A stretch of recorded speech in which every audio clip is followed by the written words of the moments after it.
We're going to talk about the Monday Night Football game next. It's the Philadelphia Eagles hosting the Seattle Seahawks in a 47.5 point over-under. We've got Seattle favored by 5.5. Right here. Before we jump into this game, make sure you subscribe if you're new to the channel and hit that like button and let us know in the comments below what your burning fantasy football questions are, and we'll try to get to those. We'd love to have you join Whisper Nation. Well, we start with the Seattle side of the ball. There's been some Russell Wilson panic here, and I just want to highlight that he has 5 fumbles and 4 interceptions over his last 3 games. He's coming off his lowest passing total against Arizona with 197 yards, and he has not scored more than 23 fantasy points in 3 straight. So, yes, I understand you like that kind of points, but as far as the world beater situation that we had been getting out of Russell Wilson, that seems to be, a little bit tempered lately. Philly's been pretty tight against the pass. They're 5th-ranked pass defensive efficiency, and they're only allowing 17.4 fantasy points per game on average to quarterbacks. Only the Bears have allowed fewer passing touchdowns to quarterbacks than the Eagles. Now, all that being said, you have to start Wilson. I just want to talk about that because I really want to set you up, Austin, here to talk about the wide receivers and how you think that Russ's decline has affected them. Yeah, it's going to be affecting their big 2 in DK Metcalf and Tyler Lockett, but in slightly different intensities. DK Metcalf does more with less. He has a higher yards per route run, and he ranks as the number 3 overall standard wide receiver, but the number 7 PPR. So he falls off a little bit when you go into PPR, as Lockett's the opposite. Lockett's the number 6 overall wide receiver in standard, but the number 4 in PPR. So if you factor in his completions, he goes up. He has a lower yards per route run at 1.8 versus DK's 2.07. And his floor is impacted as well. Lockett has a higher floor than DK Metcalf. He hasn't dipped below 4.9 fantasy points all season long, as where DK Metcalf he had 3.8 points against the Rams and 3.3 against Arizona when he only had 2 completions on both of those games. So DK Metcalf is more susceptible to having, just 2 or 3 catches for you, but we all know what DK can do with any opportunity that you give him. We've all seen him chasing down Budda Baker. He is probably the fastest guy on the field, probably the biggest guy on the field too, at 6'4", and he just does so much with the ball, but he doesn't get as many opportunities as Tyler Lockett does. So Tyler Lockett's going to be impacted a little bit less, and you'd like to see DK have return to what he was at the start of the year, considering the man's dipped below 90 yards just 3 times all season long, and 2 of those 3 times were in the last 2 weeks when you alluded to Russell Wilson dipping down. So he had his week saved last week with that touchdown, but just 46 yards. Tyler Lockett in the same stretch, he's had 18 targets and 132 yards and a touchdown in that same stretch. So Metcalf's going to have a bigger impact from Russell sinking down, but he's still involved. They're both like 90+% snap share all the time. You're never going to bench either one of them. You just really hope Wilson can get back to form. Johnny, can you paint me the picture for the running back core here for the Seattle Seahawks? Obviously, Chris Carson trying to get back. Carlos Hyde had a nice game against the Cardinals last week in his replacement of Chris Carson. How do you feel about either of these guys, and what do you think about Carson facing a tough Philly defense?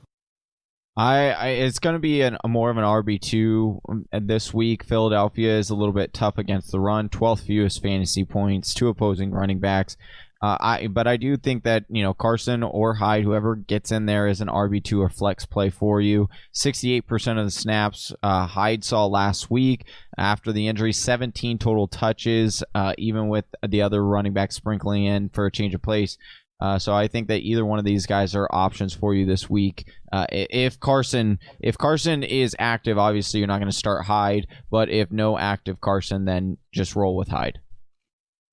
From Chris Carson to Carson Wentz, and another panic situation. Carson Wentz leads the NFL in quarterback turnovers, 14 interceptions and 4 fumbles. He's not eclipsed 16 fantasy points in fantasy. Why would I do that? I'm sorry.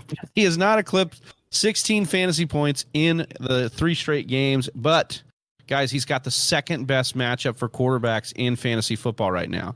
6th most passing touchdowns surrendered by Seattle, 415 more passing yards given up by Seattle than any other team in football.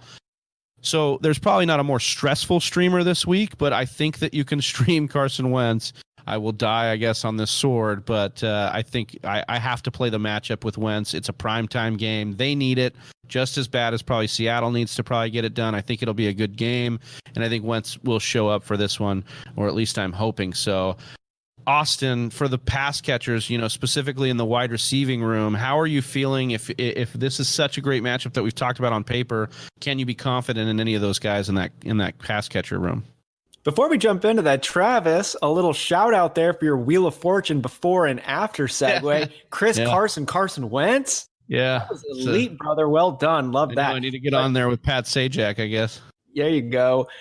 The issue for the wide receivers is Carson Wentz. It should be, on paper, a great game for Jalen Reagor and Travis Fulgham. Hell, it should be even a great game for Alshon Jeffrey. But I am not feeling confident about any of these options. Jalen Reagor would be my number one if I had to pick. Travis Fulgham number 2 and Alshon Jeffrey number 3 in that order. But I got Fulgham on the bench, and I've really enjoyed watching him play football, though. I'm not starting him this week, though.